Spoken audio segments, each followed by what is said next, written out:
Dan sudah tak bisa diharapkan, Hanum Rais resmi berpaling.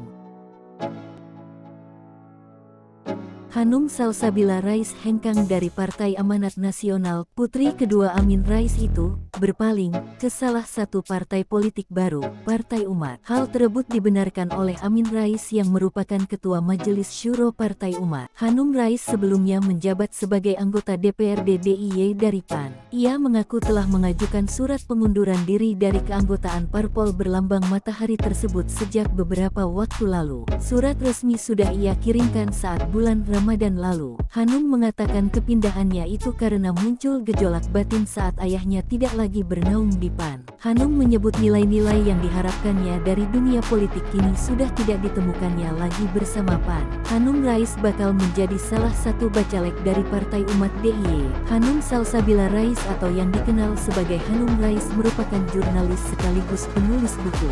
Hanum Salsabila Rais lahir di Yogyakarta pada tanggal 12 April tahun 1982.